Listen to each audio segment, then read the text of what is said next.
Which of the following approaches is most effective for measuring and improving ethical complaints within an organization? ഒരു ഓർഗനൈസേഷനുള്ളിൽ നമ്മുടെ എത്തിക്കൽ complaints, എത്തിക്കൽ കാര്യങ്ങൾ പാലിക്കുന്നത് measure ചെയ്യാനും improve ചെയ്യാനും സഹായിക്കുന്ന ഒരു എഫക്റ്റീവ് ആയിട്ടുള്ള അപ്രോച്ച് ഏത് എന്നാണ് ചോദിച്ചിരിക്കുന്നത്. ഓപ്ഷൻസ് നോക്കാം. Implementing A performance review system based on financial outcomes. നമ്മൾ നേരത്തെ ഒരുപാട് ക്വസ്റ്റനിൽ വന്നിട്ടുള്ള ഒരു ഓപ്ഷൻ ആണത്. ഈ ഫൈനാൻഷ്യൽ ഔട്ട്കം ബേസ് ചെയ്തിട്ട് വരിക എന്ന് പറയുന്നത് തന്നെ അട്ടർ നോൺസെൻസ്. എത്തിക്സും ഫൈനാൻസും എൻ്റർലി ഡിഫറെന്റ് ഏരിയ ആണ്. Encouraging employees to report ethical violations through a confidential hotline. ഒരു ഹോട്ട്ലൈനിലൂടെ വിസിൽ ബ്ലോയിങ്ങിലൂടെ എത്തിക്കൽ വയലേഷൻസ് അറിയിക്കാനുള്ള ഒരു സംവിധാനം ഉണ്ടാക്കുക, എംപ്ലോയീസിനെ എൻകറേജ് ചെയ്യുന്നതാണ് ഓപ്ഷൻ ബി പറയുന്നത്. Using anonymous survey to assess employees perception of ethical compliance. നിങ്ങൾ ഒരു അനോണിമസ് സർവേ നടത്തിയിട്ട് ഓർഗനൈസേഷന്റെ എത്തിക്കൽ കംപ്ലൈൻസുമായിട്ട് ബന്ധപ്പെട്ടിട്ടുള്ള എംപ്ലോയിയുടെ പെർസ്പെക്ടീവ് എന്താണെന്നൊക്കെ ഉള്ളത് ചെക്ക് ചെയ്യുക എന്നുള്ളതാണ് ഓപ്ഷൻ സി. ഡി പറയുന്നത് providing ethics training to new employees during their orientation period. So ഇതൊരു ടഫ് ക്വസ്റ്റ്യൻ ആണ്. ഇതിൽ ഒന്ന് രണ്ട് ഓപ്ഷൻസ് ശരിയാകാനുള്ള സാധ്യതകൾ കാണുന്നുണ്ട്, അല്ലെങ്കിൽ അത് രണ്ടും ശരിയാണെന്നൊരു ഫീൽ നമുക്ക് തരുന്നുണ്ട്. സോ ഏതൊക്കെയായിരിക്കും ഇവിടുത്തെ പ്രധാനപ്പെട്ട? ഓപ്ഷൻ എ അല്ല എന്നുള്ളത് നമുക്ക് 100%. ഫൈനാൻഷ്യൽ ഔട്ട്കം ബേസ് ചെയ്തിട്ടുള്ള review system it's not part of ethical compliance. Measuring and improving ethical compliance എന്ന് പറയുന്നുണ്ട്. മെഷർ ചെയ്തിട്ട് ഇംപ്രൂവ് ചെയ്യണം. അപ്പൊ അതുമായിട്ട് ബന്ധപ്പെട്ട ടൈം ഏതാണെന്ന് നോക്കാം. മെഷർ ചെയ്തിട്ട് ഇംപ്രൂവ് ചെയ്യണം. ഓൾറെഡി എന്തൊക്കെ നടന്ന കാര്യത്തെ മെഷർ ചെയ്യണം, ഇംപ്രൂവ് ചെയ്യണം. ഏതായിരിക്കും നിങ്ങളുടെ മനസ്സിൽ ആൻസർ ചിന്തിക്കുക. Let's check out. ബിയും ഡിയും തമ്മിലാണ് മത്സരം. ഏതാണ് കറക്റ്റ്? മെഷർ ചെയ്തിട്ട് ഇംപ്രൂവ് ചെയ്യണമെന്നുണ്ടെങ്കിൽ ഓൾറെഡി അൺഎത്തിക്കൽ ആക്ടിവിറ്റീസ് നടന്നിട്ടുണ്ടായിരിക്കണം. ആ അൺഎത്തിക്കൽ ആക്ടിവിറ്റീസിനെ പ്രോപ്പർ ആയിട്ട് എന്ത് ചെയ്തിട്ടുണ്ടാവും? ഈ കോൺഫിഡൻഷ്യൽ ഹോട്ട്ലൈൻ വഴി റിപ്പോർട്ട് ചെയ്തിട്ടുണ്ടെങ്കിൽ മാത്രമേ നമുക്ക് എന്ത് ചെയ്യാൻ സാധിക്കൂ? മെഷർ ചെയ്തിട്ട് ഇംപ്രൂവ്മെന്റ്സ് കൊണ്ടുവരാനായിട്ട് സാധിക്കൂ. So encouraging employees to report ethical violation through a confidential hotline is a very good approach, most effective approach for measuring and improving ethical complaints. D വളരെ നല്ലൊരു ഉത്തരമാണ്, പക്ഷെ അത് മെഷർ ചെയ്യാനും ഇംപ്രൂവ് ചെയ്യാനും വേണ്ടിയിട്ടല്ല, ഇംപ്ലിമെന്റ് ചെയ്യാനായിട്ടാണ്. നല്ലൊരു എത്തിക്കൽ കൾച്ചർ തുടക്കം മുതലേ ഉണ്ടാവാൻ വേണ്ടിയിട്ടാണ് നമ്മൾ എന്ത് ചെയ്യേണ്ടത്? ഓറിയന്റേഷൻ പീരീഡിൽ തന്നെ നല്ല രീതിയിലുള്ള എത്തിക്കൽ ട്രെയിനിങ് കൊടുക്കേണ്ടത്. Next question. When trying to maintain an ethical organization culture, can leadership by example replace the need for employee ethics training? അതായത് നല്ല ലീഡർഷിപ്പ് ഉണ്ടെങ്കിൽ അതുകൊണ്ട് നമുക്ക് എത്തിക്കൽ ട്രെയിനിങ്ങിനെ റിപ്ലേസ് ചെയ്യാൻ പറ്റും. അതായത് പിന്നെ എത്തിക്കൽ ട്രെയിനിങ് ഒന്നും വേണ്ട. ലീഡർഷിപ്പ് ബൈ എക്സാമ്പിൾ ഉണ്ടെങ്കിൽ എത്തിക്കൽ ട്രെയിനിങ് വേണ്ട എന്നാണ് പറയുന്നത്. അതിനോട് നിങ്ങൾ യോജിക്കുന്നുണ്ടോ ഇല്ലയോ എന്നുള്ളതാണ് ചോദ്യം. യെസ് ആണോ നോ ആണോ? യെസ് ആണെങ്കിൽ എന്തുകൊണ്ട്, നോ ആണെങ്കിൽ എന്തുകൊണ്ട്? ഇങ്ങനെയുള്ള ക്വസ്റ്റ്യൻസ് വരുമ്പോൾ തന്നെ മനസ്സിലാക്കുക, ഒന്നും ഒന്നിന് പകരമാവണമെന്നില്ല, അല്ലെ? നമ്മൾ അങ്ങനെ കേട്ടിട്ടില്ലേ? ഒന്നും മറ്റൊന്നിന് പകരമാവില്ല എന്ന് കേട്ടിട്ടില്ലേ? അതുപോലെ തന്നെ നല്ല ലീഡർഷിപ്പ് ഉണ്ടെങ്കിൽ ദാറ്റ്സ് ഗുഡ്, നല്ല കാര്യം. അതുകൊണ്ട് എംപ്ലോയീസിന് എത്തിക്കൽ ട്രെയിനിങ് കൊടുക്കണ്ട എന്നൊക്കെ പറയുന്നത് ദാറ്റ്സ് നോട്ട് റൈറ്റ്, അല്ലെ? So it's not a good thing. അതുകൊണ്ട് തന്നെ നമുക്ക് നോ എന്നുള്ള ഉത്തരമാണ് കൊടുക്കേണ്ടത്. അപ്പൊ നോയില് രണ്ട് നോ ഉണ്ട്. നോയിൽ ഏത് നോ ആണ് കറക്റ്റ് എന്ന് നോക്കുക. Because training provides a competitive advantage that benefits a company. D പറയുന്നത് no because training helps to recognise ethical scenarios that role models do not face. രണ്ടും കട്ടക്ക് നിൽക്കുന്ന ഓപ്ഷൻസ് ആണ്. ഇങ്ങനെയുള്ള ചോദ്യങ്ങളായിരിക്കും നമുക്ക് കൂടുതലും എക്സാമിന് വരുന്നത്. രണ്ട് ഓപ്ഷൻസ് നമുക്ക് ഈസി ആയിട്ട് കട്ട് ഓഫ് ചെയ്യാൻ പറ്റും. കാരണം ഒരിക്കലും ലീഡർഷിപ്പ് എക്സാമ്പിൾ ഉള്ളത് കൊണ്ട് എത്തിക്കൽ ട്രെയിനിങ് ഒഴിവാക്കണം എന്ന് പറയുന്ന ഒരു ആറ്റിറ്റ്യൂഡ് നമ്മൾ ശരിയല്ല. രണ്ടും വേണം. ലീഡർഷിപ്പ് എക്സാമ്പിൾ വേണം, എത്തിക്കൽ ട്രെയിനിങ് വേണം. പക്ഷെ എ ആണോ ഡി ആണ്? ഇവിടെ പല ആൾക്കാർക്കും മിസ്റ്റേക്ക് പറ്റാൻ സാധ്യതയുണ്ട്. എ ഒരു നല്ല ഓപ്ഷൻ ആണ്, പക്ഷെ അതിനേക്കാൾ ഇമ്പോർട്ടന്റ് ആണ് ഡി എന്നാണ് ഞാൻ ബിലീവ് ചെയ്യുന്നത്. ബിക്കോസ് ലീഡർഷിപ്പ് എക്സാമ്പിൾ എന്ന് പറഞ്ഞാൽ എന്താ? ഇവിടെ ആ ഒരു പോയിന്റിൽ നോക്കുന്നതുകൊണ്ടാണ്. ലീഡേഴ്സിനെ നോക്കിയിട്ട് നമ്മൾ പല കാര്യങ്ങളും ചെയ്യുക, പഠിക്കുക എന്നുള്ളതാണ്. പക്ഷെ നമ്മൾ നേരിടുന്ന പല സിറ്റുവേഷൻസും സാഹചര്യങ്ങളും ലീഡേഴ്സ് നേരിടണമെന്നില്ല, അല്ലെ? ലീഡേഴ്സിന് ചില പർട്ടിക്കുലർ പ്രശ്നങ്ങൾ ഉണ്ടാവും. അപ്പൊ അത് നോക്കിയാണ് അവരങ്ങനെ ചെയ്തു, അവരിങ്ങനെ ചെയ്തു, അവർ ആ രീതിയിലാണ് ഡീൽ ചെയ്തത്, അവരെടുത്ത തീരുമാനം കണ്ടോ, ഇങ്ങനെ നമുക്ക് പഠിക്കാം. പക്ഷെ നമ്മൾ നേരിടുന്ന പ്രശ്നങ്ങളെല്ലാം ആര് നേരിടില്ല? ലീഡേഴ്സ് നേരിടില്ല. അപ്പൊ നമ്മൾക്ക് ഡിഫറൻറ്റ് സെനാരിയോസ് ആണ്, ഡിഫറൻറ്റ് പ്രശ്നങ്ങളാണ്. ആ പ്രശ്നങ്ങൾ എങ്ങനെ നേരിടണമെന്ന് പഠിക്കണമെങ്കിൽ നമുക്ക് എത്തിക്കൽ ട്രെയിനിങ് ഉണ്ടായേ സാധിക്കും. Therefore option D is the better answer of the two. എയും ഡിയും തമ്മിൽ കമ്പയർ ചെയ്യുമ്പോൾ ഏതാണ് ബെറ്റർ? ഡി ആണ് ബെറ്റർ. നിങ്ങളോട് നോക്കുക, 37% സ്റ്റുഡൻസ് ഇത് ശരിയാക്കിയിട്ടുള്ളൂ. മെജോറിറ്റി ആൾക്കാരും അടിച്ചിട്ടുള്ള ഓപ്ഷൻ ഏതായിരിക്കാം? ഒരു പക്ഷേ എ ആയിരിക്കാം. മെജോറിറ്റി ആൾക്കാരും ഈ 37 ബാക്കി വരുന്ന ഒരു 63% അല്ലെങ്കിൽ 63% ആൾക്കാരും എയിലേക്ക് പോയിട്ടുണ്ടായിരിക്കാം. യെസ് അടിച്ച ആൾക്കാരാണെങ്കിൽ നിങ്ങൾ കോൺസെപ്റ്റ്ലി തെറ്റാണെന്ന് അർത്ഥം. കാരണം ഓക്കെ ലീഡർഷിപ്പ് എക്സാമ്പിൾ ഉണ്ട്, അതുകൊണ്ട് എത്തിക്സ് ട്രെയിനിങ് വേണ്ട. Yes, that's a rubbish answer. So in between A and D, why D is because that's a right point. ലീഡേഴ്സിനെ നോക്കി പഠിച്ചുകൊണ്ടിരുന്നാൽ മാത്രം പോരാ, ലീഡേഴ്സിന് എല്ലാവിധ പ്രശ്നങ്ങളും നേരിടേണ്ടി വരില്ല എന്നുള്ളതാണ് അവിടുത്തെ important point. Therefore option D is the right answer. Next question. With respect to the internal control provisions of the US Foreign Corrupt Practices Act, all of the following statements are true except that. FCP act പ്രകാരം തെറ്റായ ഒരു statement ഏതെന്നാണ് ചോദിച്ചിരുന്നത്. ബാക്കിയെല്ലാം ശരിയാണ്. Internal കൺട്രോളുമായിട്ട് relate ചെയ്തിട്ടാണ് ചോദിച്ചിരിക്കുന്നത്. നമുക്കറിയാം FCP act രണ്ട് രീതിയിലാണ് പറയുന്നത്. ഒന്ന്, വിദേശ രാജ്യങ്ങളിലെ ഗവൺമെന്റ് ഒഫീഷ്യൽസിന് കൈക്കൂലി കൊടുക്കുന്നത് തടയുന്ന ഒരു നിയമമാണ് FCPA. ഇത് കൂടാതെ നമുക്ക് കൃത്യമായിട്ടൊരു ഇന്റേണൽ കൺട്രോൾ ഉണ്ടായിരിക്കണം. അത് ഡിവൈസ് ചെയ്ത് മെയിൻറ്റെയിൻ ചെയ്തിരിക്കണം. Financial statements and records, book keeping, everything should be fair and true. എല്ലാം സത്യസന്ധമായിരിക്കണം, അതിലൊന്നും കള്ളത്തരങ്ങൾ ഉണ്ടാവരുതെന്നും FCPA ആക്ട് പ്രകാരം പറയുന്നുണ്ട്. അപ്പൊ അതിൽ ഉൾപ്പെടാത്ത ഒരു സ്റ്റേറ്റ്മെന്റ് ഏത് എന്നാണ് ചോദിച്ചിരിക്കുന്നത്. Option A, B, C, D എന്ന് വായിച്ചു നോക്കുക. Good internal controls can prevent not only FCPA violation but also other illegal and unethical conduct. നല്ല ഇന്റേണൽ കൺട്രോൾ ഉണ്ടെങ്കിൽ FCPA വയലേഷൻ മാത്രമല്ല മറ്റ് അൺഎത്തിക്കൽ ആക്ടിവിറ്റീസും തടയാൻ സാധിക്കുമായിരിക്കും അല്ലെ. നോക്കാം. Option B, FCPA prescribes a particular set of internal controls that companies are required to develop and implement. I don't think that is right. കാരണം എന്താണ്, FCPA അങ്ങനെ particular set of internal control ഒന്നും പറയുന്നില്ല. ഒരു ഇന്റേണൽ കൺട്രോൾ സംവിധാനം ഉണ്ടായിരിക്കണം, നല്ല adequate ആയിട്ടുള്ള ഇന്റേണൽ കൺട്രോൾ ഉണ്ടായിരിക്കണം എന്നാണ് പറയുന്നത്. അല്ലാതെ ഇന്ന രീതിയിലുള്ള ഇന്റേണൽ കൺട്രോൾസ് വേണം എന്നുള്ളതൊക്കെ കമ്പനിയുടെ ഓൺ ചോയ്സ് ആണ്. ഏത് രീതിയിൽ അത് ഓരോ കമ്പനിക്ക് അനുസരിച്ച് വ്യത്യസ്തമായിരിക്കില്ലേ. എല്ലാ കമ്പനിയും ഒരേപോലെ ആയിരിക്കില്ല പെർഫോം ചെയ്യുന്നത്. എല്ലാ കമ്പനിയുടെയും ത്രെറ്റുകളും പ്രോബ്ലംസും ഒന്നായിരിക്കില്ല. So there will be difference. So that option is wrong. I think C പറയുന്നത് it provides reasonable assurance that reliability of financial reporting. നല്ല ഇന്റേണൽ കൺട്രോൾസ് ഉണ്ടെങ്കിൽ നമ്മുടെ ഫിനാൻഷ്യൽ റിപ്പോർട്ടിംഗ് ഒരു പരിധി വരെ ശരിയായിരിക്കാം. റീസണബിൾ അഷുറൻസ് എന്നാണ് പറയുന്നത്, അബ്സല്യൂട്ട് അഷുറൻസ് അല്ല. So that is also right statement. D പറയുന്നത് എന്താണ്, access to company asset is permitted in accordance with management general and specific authorisation. മാനേജ്മെന്റിന്റെ അനുമതിയോടുകൂടിയും ഓതറൈസേഷനോട് കൂടിയും മാത്രമാണ് ആളുകൾക്ക് ചില കമ്പനിയുടെ അസറ്റുകൾക്ക് ആക്സസ് ചെയ്യാൻ പറ്റുന്നത്. ദാറ്റ് ഈസ് ഗുഡ്, ഇന്റേണൽ കൺട്രോളിന്റെ ഭാഗമാണ്. That is also right. അപ്പൊ ഏതാണ് കൂട്ടത്തിൽ തെറ്റ്? തീർച്ചയായിട്ടും ഓപ്ഷൻ ബി ആണ്. കമ്പനിക്ക് അങ്ങനെ ഒരു particular set of internal control വേണമെന്നൊന്നും ആര് പറയില്ല, FCPA പറയുന്നില്ല. മറിച്ച് ഇന്റേണൽ കൺട്രോൾ വേണമെന്ന് പറയുന്നത്. കണ്ടോ, ചോദ്യങ്ങൾ വരുന്ന രീതി കണ്ടോ. ഇന്റേണൽ കൺട്രോൾ ഉണ്ടായിരിക്കണം. They should maintain and device A proper adequate internal control എന്ന് പറയുന്നുണ്ട്. പക്ഷെ അതൊരു പർട്ടിക്കുലർ രീതിയിലുള്ള കൺട്രോൾ ആയിരിക്കണം, ഇന്ന കൺട്രോൾ ആയിരിക്കണം എന്നൊന്നും പറയുന്നില്ല. അതുകൊണ്ട് എനിക്കിവിടെ കാണാൻ സാധിക്കും only 38% ആൾക്കാർ ശരിയാക്കിയിട്ടുള്ളൂ. It's a tough question but concept is there. അങ്ങനെ ഒരു പ്രത്യേക ഇന്റേണൽ കൺട്രോൾ വേണമെന്ന് IMA അല്ല, നമ്മുടെ FCPA ആക്ട് പറയുന്നില്ല. Which of the following law has an important impact on the ethical environment of a company? താഴെ തന്നിരിക്കുന്നവയിൽ ഒരു കമ്പനിയുടെ എത്തിക്കൽ എൻവയോൺമെന്റിൽ വലിയ രീതിയിലുള്ള ഇമ്പാക്ട് ഉണ്ടാക്കുന്ന ഒരു ലോ ഏത് എന്നുള്ളതാണ്.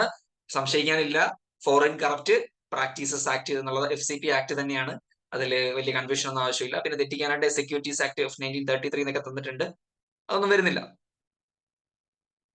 ഒരു സ്ട്രേറ്റ് ഫോർവേഡ് സിമ്പിൾ ചോദ്യമായിരുന്നു. Which of the following laws has an important impact on the ethical environment of a company? താഴെ തന്നിരിക്കുന്ന ഏത് ലോയ്ക്കാണ് ഒരു സെയിം ക്വസ്റ്റൻ ആണ്, പക്ഷെ ഒരാളെ മാറ്റിയിട്ട് വേറെ ആളെ തന്നിരിക്കുന്നു. എത്തിക്കൽ എൻവയോൺമെന്റിനെ പറ്റിയാണ് ചോദിച്ചിരിക്കുന്നത്. FCPAക്ക് എത്തിക്കൽ എൻവയോൺമെന്റിൽ ഇമ്പാക്ട് ഉണ്ട്. അതുപോലെ തന്നെ ഇമ്പാക്ട് ഉള്ള ഒരാളാണ് സർബെയിൻസ്-ഓക്സ്ലി ആക്ട് 406. സർബെയിൻസ്-ഓക്സ്ലി ആക്ട് 406 പറയുന്നത് എന്താണ്? അദ്ദേഹം നമ്മുടെ കോഡ് ഓഫ് എത്തിക്സുമായിട്ട് ബന്ധപ്പെട്ടിട്ടാണ് ആ ഒരു ആക്ടിനകത്ത് ഇമ്പോർട്ടൻസ് ആയിട്ട് പറയുന്നത്. അതിൽ പറയുന്നൊരു കാര്യം എന്താ, കമ്പനിക്ക് കോഡ് ഓഫ് എത്തിക്സ് വേണമെന്ന് പറയുന്നില്ല, പക്ഷെ എന്ത് ഇല്ലെങ്കിൽ നിങ്ങൾക്ക് കോഡ് ഓഫ് എത്തിക്സ് ഉണ്ടോ ഇല്ലയോ എന്നുള്ളത് വെളിപ്പെടുത്തിയിരിക്കണം. ഇൻ കേസ് നിങ്ങൾക്ക് ഒരു പ്രോപ്പർ കോഡ് ഓഫ് എത്തിക്സ് ഇല്ല, പ്രത്യേകിച്ച് നിങ്ങളുടെ സീനിയർ മാനേജ്മെന്റ് ആൾക്കാർ, വൈസ് പ്രസിഡന്റ്, CEO, CFO, ഇവർക്കൊന്നും ഇവർ ചെയ്യുന്ന ജോലിക്കൊന്നും നിങ്ങളൊരു കോഡ് ഓഫ് എത്തിക്സ് വെച്ചിട്ടില്ലെങ്കിൽ അത് തുറന്നു പറയണം. എന്തുകൊണ്ട് വെച്ചിട്ടില്ല, why didn't you put a code of ethics for them എന്നുള്ള കാര്യമാണ് അതിൽ പറയേണ്ടത്. സോ അങ്ങനെയുള്ള കാര്യങ്ങൾ ഡിസ്കസ് ചെയ്യുന്ന ഒരു റൂൾ കൂടിയാണ് സർബെയിൻസ്-ഓക്സ്ലി act section 406. Next question. Which one of the following statements best characterizes the provisions of FCPA? താഴെ തന്നിരിക്കുന്നവയിൽ FCPA നല്ല രീതിയിൽ കാണിച്ചിരിക്കുന്നത്, അല്ലെങ്കിൽ FCPA കറക്റ്റ് ആയിട്ട് ക്യാരക്ടറൈസ് ചെയ്തിരിക്കുന്ന സ്റ്റേറ്റ്മെന്റ് ഏത് എന്നാണ് ചോദിച്ചിരിക്കുന്നത്. FCPA provides treble damages in civil cases brought under the law. FCPA provides criminal penalties for auditors. Auditorsനാണോ? FCPA requires corporations to keep records and accounts in sufficient detail to reflect transactions. FCPA requires compliance with the corporate code of conduct to be reviewed and reported by an external auditor. ഏതാണ് ശരി ഉത്തരം?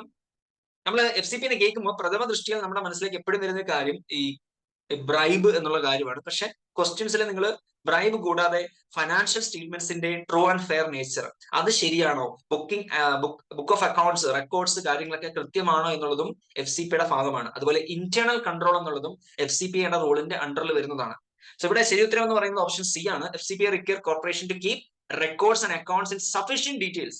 വളരെ കൃത്യമായ ഡീറ്റെയിലില് എല്ലാ ട്രാൻസാക്ഷൻസിനെയും reflect ചെയ്തുകൊണ്ട് അതിന്റെ vouchers ആണെങ്കിലും bill ആണെങ്കിലും റെസിപ്റ്റ് ആണെങ്കിലും എല്ലാം സത്യസന്ധമായിട്ട് കീപ്പ് ചെയ്യണം എന്ന് കൂടെ FCP എന്ത് ചെയ്യുന്നുണ്ട്, പറയുന്നുണ്ട്. Therefore option C is the right answer. ഓർത്തിരിക്കുക, FCP എന്ന് പറയുമ്പോൾ നമ്മൾ ബ്രൈബ് മാത്രമല്ല അക്കൗണ്ട്സിൽ കാണിക്കുന്ന തിരിമറിയും FCP തടയുന്നുണ്ട്, അത് പാടില്ല എന്ന് പറയുന്നുണ്ട്.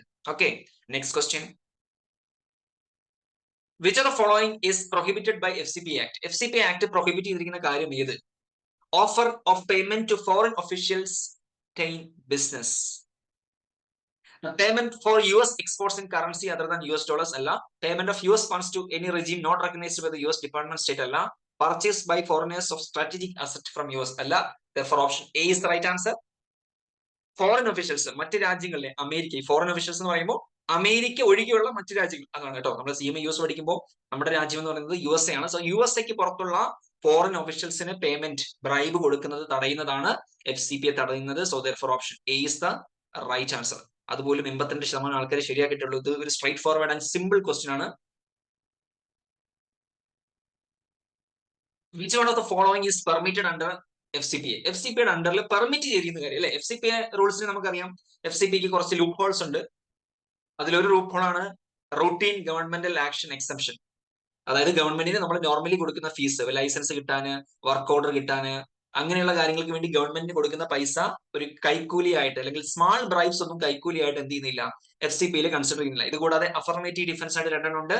നിങ്ങൾ കൈക്കൂലി കൊടുക്കുന്ന രാജ്യത്ത് അത് റിട്ടേൺ ആയിട്ട് നിയമപരമായിട്ട് തെറ്റില്ലെങ്കിൽ അതും FCPA പ്രകാരം കുറ്റകരമല്ല.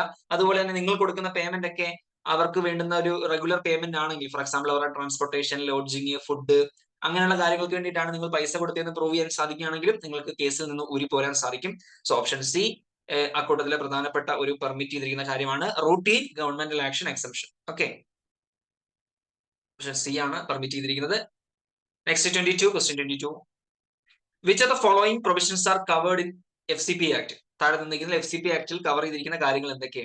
Illegal payments to foreign officials to assist in obtaining business. Foreign ഒഫീഷ്യൽസിന് കൈക്കൂലി കൊടുക്കുന്നത് തീർച്ചയായിട്ടും അതിൽ ഉൾപ്പെടുന്ന കാര്യമാണ്. Transparency of accounting records reflecting all transaction. നമ്മൾ തൊട്ട് മുന്നേ ചെയ്ത ക്വസ്റ്റിൽ പറഞ്ഞതാണ്, എല്ലാ ട്രാൻസാക്ഷൻസും റെക്കോർഡ്സും ബുക്സും ഒക്കെ ക്ലിയർ ആയിരിക്കണം, ട്രാൻസ്പെറൻസി ഉണ്ടായിരിക്കണം. Right. Third, payments to agents for the purpose of influencing foreign officials. നമ്മൾ ഏജൻസിന് പൈസ കൊടുക്കുന്നത് എന്തിനാണ് പൈസ കൊടുക്കുന്നത്? ഫോറിൻ ഒഫീഷ്യൽസിനെ ഇൻഫ്ലുവൻസ് ചെയ്യാൻ. That is also covered under FCPA. Maintenance of adequate system of internal control. Proper ആയിട്ടുള്ള ഒരു ഇന്റേണൽ കൺട്രോൾ സംവിധാനം ഉണ്ടായിരിക്കണമെന്നും FCPA പറയുന്നുണ്ട്. ഞാൻ നേരത്തെ എടുത്തെടുത്ത് പറഞ്ഞ കാര്യമാണ്. ബ്രൈബ് കൊടുക്കുന്ന കാര്യം മാത്രമല്ല, ഇതിലെ 2ഉം 4ഉം ഓപ്ഷൻ പറയുന്നതും ഇമ്പോർട്ടന്റ് ആണ്. ഫൈനാൻഷ്യൽ സ്റ്റേറ്റ്മെന്റ്സ് കറക്റ്റ് ആയിരിക്കണം, adequate system of internal control ഉണ്ടായിരിക്കണം. അവിടെ എല്ലാം കറക്റ്റ് ആണ്. സോ 1, 2, 3, 4 ആണ് ശരി ഉത്തരം. എല്ലാ ഓപ്ഷൻസും FCPയുടെ അണ്ടറിൽ എന്ത് ചെയ്യുന്നതാണ്, കവർ ചെയ്യുന്നതാണ്. Next,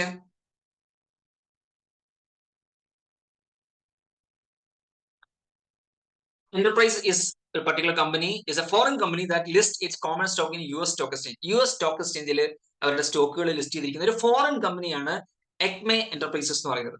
management believes in making regular payments to government officials to encourage securing significant contract. അതായത് ഗവൺമെന്റ് ഒഫീഷ്യൽസിന് പൈസ കൊടുത്തിട്ടാണ് ഇവർ പല കോൺട്രാക്ടുകളും ഈ കമ്പനി നേരിടുന്നത്. In accordance with the anti-bribery provisions of US FCPA Act, all of the following statements are true except FCPA Act പ്രകാരം ഈ താഴെ പറഞ്ഞിരിക്കുന്നതിൽ 3 കാര്യങ്ങളും ശരിയാണ്, ഒരെണ്ണം മാത്രം തെറ്റാണ്. 3 കാര്യങ്ങൾ ശരിയാണ്, ഒരെണ്ണം മാത്രം തെറ്റാണ്. നോക്കാം.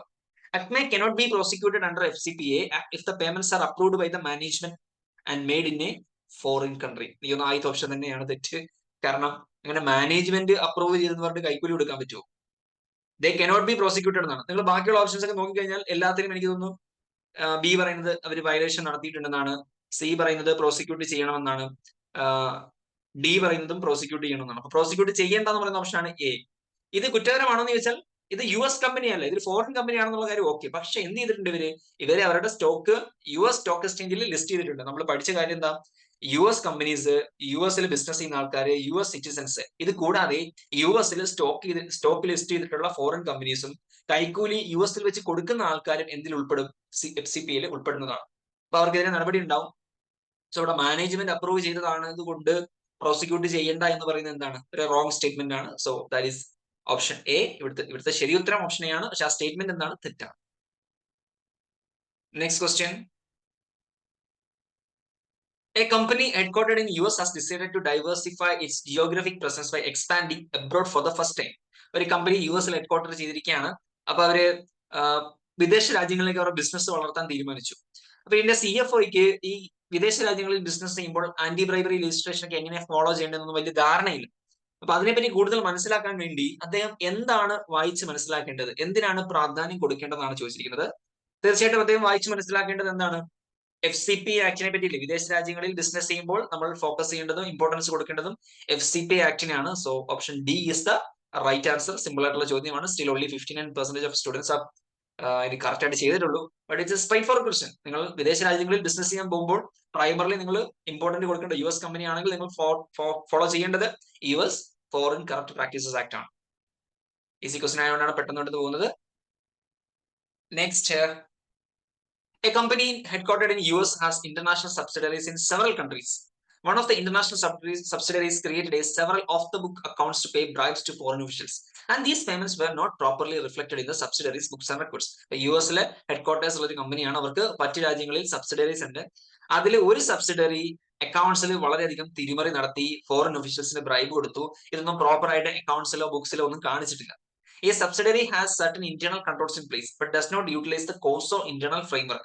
ഈ സബ്സിഡറി കമ്പനിക്ക് ഒരുപാട് ഇന്റേണൽ കൺട്രോൾ പരിപാടികളൊക്കെ ഉണ്ട്. പക്ഷെ അവർ കോസോ, കമ്മിറ്റി ഓഫ് സ്പോൺസറിംഗ് അസോസിയേഷൻ എന്ന് പറയുന്ന കോസോയുടെ ഇന്റേണൽ കൺട്രോൾ ഫ്രെയിംവർക്ക് എന്ത് ചെയ്തിട്ടില്ല, ഫോളോ ചെയ്തിട്ടില്ല എന്നാണ് പറയുന്നത്. Based on the information presented, all of the following are violations by subsidiary under internal control provisions of FCPA except. താഴെ തന്നിരിക്കുന്നവയിൽ 3 കാര്യങ്ങൾ FCPA ആക്ടിന്റെ വയലേഷൻ ആണ്, ഒന്നൊഴികെ. ഒരു വയലേഷൻ അല്ലാത്തത് ഏതെന്നുള്ളതാണ് ചോദിച്ചിരിക്കുന്നത്. ഇവരിവിടെ കോസോ എന്നൊക്കെ എടുത്തു പറയുന്നുണ്ട് അല്ലേ.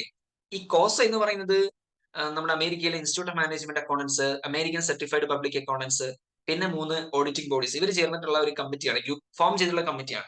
അപ്പൊ ഇവരിങ്ങനെ റിസ്ക് മാനേജ്മെന്റിന് ഫ്രെയിംവർക്ക് പ്രൊവൈഡ് ചെയ്യാറുണ്ട്, ഇന്റേണൽ കൺട്രോളിന് ഫ്രെയിംവർക്ക് പ്രൊവൈഡ് ചെയ്യാറുണ്ട്, ഇങ്ങനെയുള്ള കാര്യങ്ങൾക്ക് ഫ്രെയിംവർക്ക് പ്രൊവൈഡ് ചെയ്യാറുണ്ട്. അത് ഒരു കമ്പനിക്ക് വേണമെങ്കിൽ ഉപയോഗിക്കാം, അത് തന്നെ ഉപയോഗിക്കണം. ആ ഒരു ഫ്രെയിംവർക്ക് ഇല്ലെങ്കിൽ ലോകത്ത് വേറെ ഫ്രെയിംവർക്ക് ഇല്ല, അത് മാത്രമേ ഇംപ്ലിമെന്റ് ചെയ്യാൻ സാധിക്കൂ, അത് ഇംപ്ലിമെന്റ് ചെയ്ത് കഴിഞ്ഞാൽ എല്ലാം സക്സസ്ഫുൾ ആവും, അങ്ങനെ ഒന്നും ഇല്ല.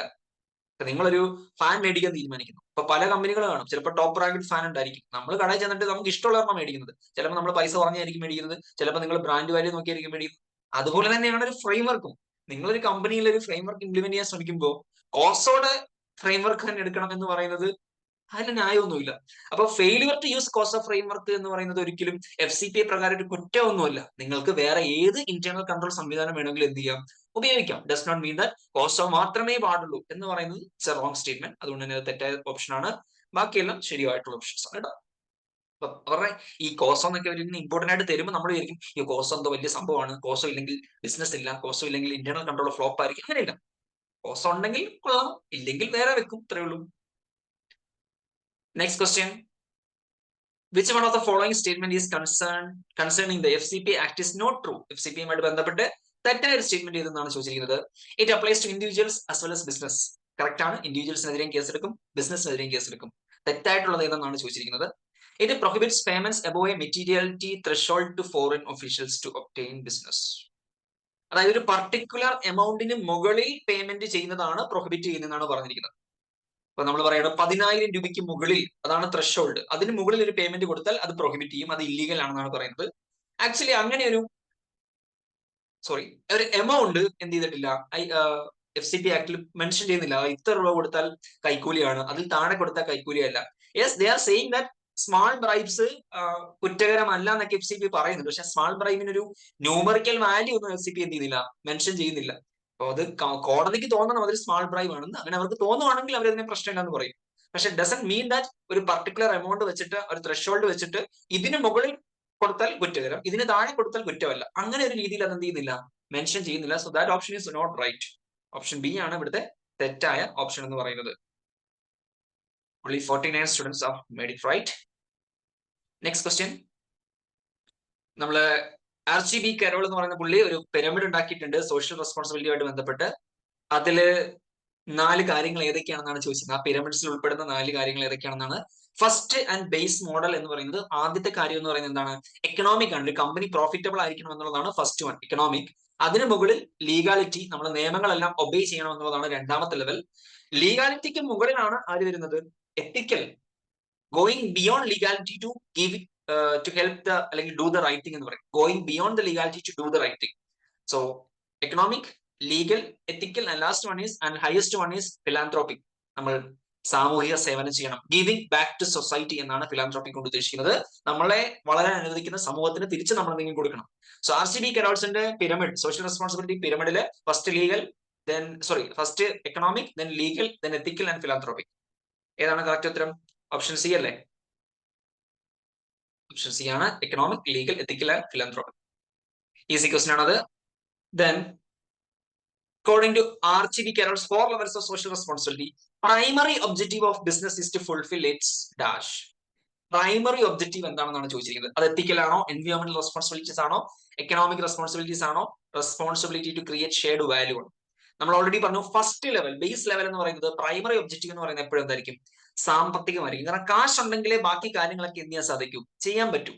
If company is making loss and no profit at all, how can the company do philanthropic activities? പൈസ ഇല്ലെങ്കിൽ എങ്ങനെ സാമൂഹ്യ സേവനം ചെയ്യാൻ പറ്റും? ലാഭമില്ലാത്തൊരു കമ്പനി എങ്ങനെ സമൂഹത്തെ സേവിക്കും? So first and foremost thing, primary objective എന്ന് പറയുന്നത് എപ്പോഴും എന്താണ്? എക്കണോമിക് റെസ്പോൺസിബിലിറ്റി ആണ്. പക്ഷെ ഹയസ്റ്റ് ഏതാണ്, ഹയസ്റ്റ് ലെവൽ ഏതാണെന്ന് ചോദിച്ചാൽ നിങ്ങൾ എന്ത് പറയും? ഫിലാന്ത്രോപിക് ആണ്. അതായത് ഏറ്റവും മുകളിലുള്ളത് ഫിലാന്ത്രോപിക് ആണ്. പക്ഷെ അടിത്തറ ഇല്ലെങ്കിൽ മുകളിൽ ഒന്നും ഉണ്ടായിട്ട് കാര്യമില്ല. Therefore, option C is the right answer. Question number 29. In order for an ethics code to become a reality in practice, every aspect of the company's activity should be affected by the code. Ethical behaviors should focus not only on clients and customers, but also on employees, society at large, shareholders and suppliers. ഒരു ethical behaviors നമ്മൾ കസ്റ്റമേഴ്സിൽ മാത്രം നോക്കിയാൽ പോരാ, ക്ലയൻസിൽ മാത്രം നോക്കിയാൽ പോരാ, employees, society, share holders, supplies എല്ലാവരെയും consider ചെയ്യണമെന്നാണ് പറഞ്ഞിരിക്കുന്നത്. All activities from design and development through after sales support and service should also be considered when applying a company's ethical principle. When focusing on society at large, ethical consideration would most likely include. നമ്മൾ സൊസൈറ്റിയിൽ focus ചെയ്യുന്ന സമയത്ത് വലിയ കഥയൊക്കെ പറഞ്ഞെങ്കിലും ചോദ്യം ഇതാണ്, നിങ്ങൾ ഒരു സോഷ്യൽ റെസ്പോൺസിബിലിറ്റിയുടെ ഭാഗമായിട്ട് സൊസൈറ്റിയിലെ ഫോക്കസ് ചെയ്യുന്ന സമയത്ത് എന്തൊക്കെ എത്തിക്കൽ കൺസിഡറേഷൻ ആണ് ചെയ്യേണ്ടത് എന്നുള്ളതാണ് ചോദിച്ചിരിക്കുന്നത്. സോ സൊസൈറ്റി എന്ന് പറയുമ്പോൾ, സമൂഹം എന്ന് പറയുമ്പോൾ അതിൽ ആരൊക്കെ ഉൾപ്പെടും? തീർച്ചയായിട്ടും നമ്മുടെ എൻവയോൺമെന്റ്, നമ്മുടെ റിസോഴ്സ് ഉപയോഗിക്കുന്നത്, അതായത് ലിമിറ്റഡ് ആയിട്ടുള്ള നോൺ റിന്യൂവബിൾ എനർജിയും റിസോഴ്സസും ഒക്കെ ഉപയോഗിക്കുന്നത്, നമ്മുടെ പ്രൊഡക്റ്റ് കാരണം ഉണ്ടാകുന്ന ഇമ്പാക്ട്, നമ്മുടെ സർവീസ് കാരണം ഉണ്ടാകുന്ന ഇമ്പാക്ട്, ആൻഡ് വേസ്റ്റ് ഡിസ്പോസൽ, നമ്മൾ എങ്ങനെ വേസ്റ്റ് ഡിസ്പോസ് ചെയ്യുന്നു എന്നുള്ള കാര്യങ്ങളൊക്കെ തന്നെ തീർച്ചയായിട്ടും സൊസൈറ്റിയെ ബാധിക്കുന്ന കാര്യങ്ങളാണ്. Okay, option D is the right answer. Let's see, that is right answer. So സൊസൈറ്റിയെ ഫോക്കസ് ചെയ്യുമ്പോൾ we will surely focus on environment, resource usage, outage impact and waste disposal. Next represent one of the three main conceptual spheres of sustainability. താഴെ തന്നിരിക്കുന്നവയിൽ conceptual spheres of sustainability represent ചെയ്യാത്ത ഒരു factor ഇത് social, economic, എൻവയോൺമെന്റൽ. ഇത് മൂന്നും C. ഇതിനെ നമ്മൾ വേറെ 3 പേരിട്ട് വിളിക്കും. People, planet and profit. Triple P. People, social, planet, എൻവയോൺമെന്റൽ, എക്കണോമിക്, പ്രോഫിറ്റ്. കൂട്ടത്തിൽ ചേരാത്തത് ആരാണ്? എത്തിക്കൽ ആണ്. Therefore, option D is the right answer.